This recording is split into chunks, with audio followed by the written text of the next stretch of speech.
Good morning class, I am Pranshi Rastogi. Today we are discussing the second topic in business organization, principle of management.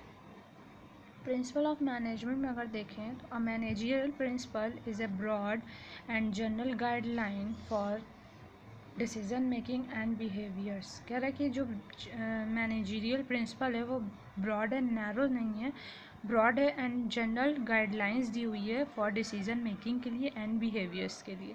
अब कुछ natures हैं, nature of principle of management के हैं। सबसे पहला nature है universal applicability.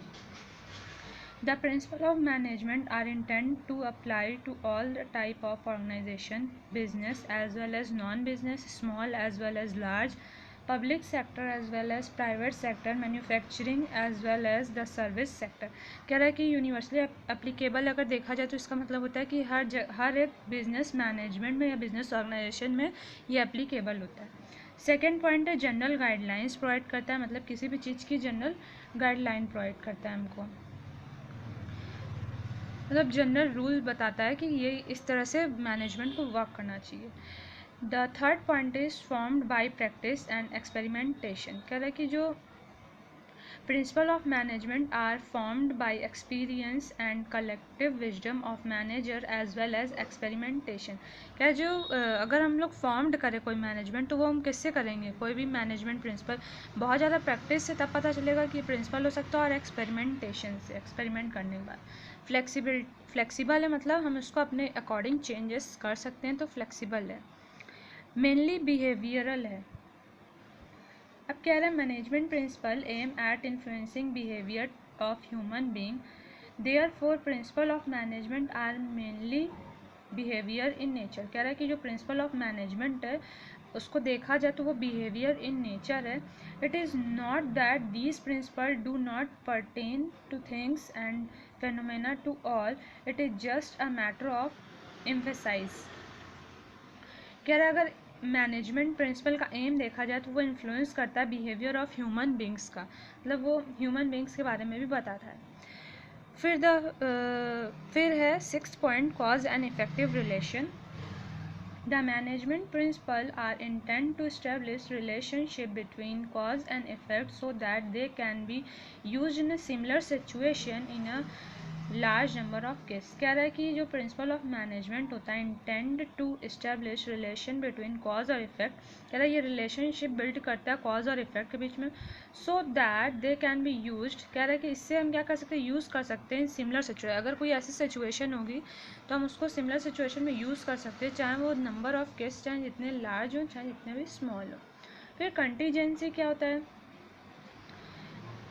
The principle of The application of principle of management is contingent or depend upon the prevailing situation at a particular point of time। कह रहा है कि जो प्रिंसिपल ऑफ मैनेजमेंट है वो इस कंटीजेंट है और डिपेंड करता है किस पे, प्रिवेलिंग सिचुएशन पे। जैसे जैसे सिचुएशन होगी उस पर डिपेंड करता है at a particular point of time, जिस तरह से जिस टाइम पे जिस तरह की सिचुएशन होगी उस तरह से वर्क होगा।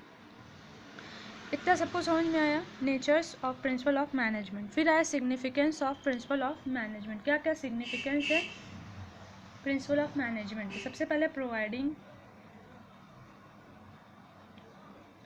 कह रहा है provide manager with a useful insight into the reality. कह रहा है the principal of management provide the manager which useful insight into the real world situation. कह रहा है कि वो जो मैनेजर होता है उसको सही कहा जाए तो राइट पाथ दिखाता है, किसका? जो रियलिटी वर्ल्ड सिचुएशन की वो बताता है। सेकेंड पॉइंट है optimum utilisation of resource and effective administration. Resource both human and material available with the company are limited. कह रहा है कि जो रिसोर्स होते हैं, अगर रिसोर्स देखा जाए तो दो पार्ट में है, एक ह्यूमन रिसोर्स और एक मटेरियल रिसोर्स। अवेलेबल तो होता है कंपनी में बट लिमिटेड होता है, हर एक चीज़ लिमिट में होती है, कुछ अनलिमिटेड नहीं होता है। They have to put to optimise use. कह रहा है उसको ऐसे रखा जाए कि ऑप्टिमम यूटिलाइजेशन उस रिसोर्स का हो सके, चाहे वो ह्यूमन लेबर हो चाहे वो मटेरियल हो। By optimum use we means that the resource should be put to use in such a manner that they should give maximum benefit with a minimum cost. और उसको इस तरह से हमें यूज़ करना है, ऑप्टिमम यूटिलाइजेशन करना है रिसोर्स का, ताकि वो हमें मैक्सिमम बेनिफिट दे सके with in a minimum cost में. थर्ड पॉइंट आता है साइंटिफिक डिसीजन में प्रोवाइड करता है, साइंटिफिक डिसीजन मेकिंग में भी हमें हेल्प करता है, principal of management.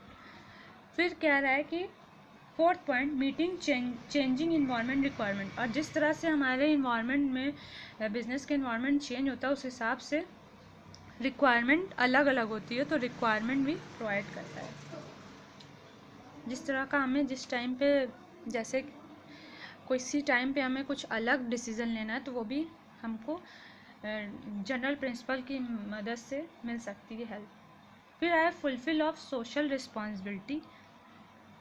Fulfil of social responsibility भी ये फुलफिल करता है. जैसे कह रहा है increase awareness of public force business specially limited company to fulfil their social responsibilities.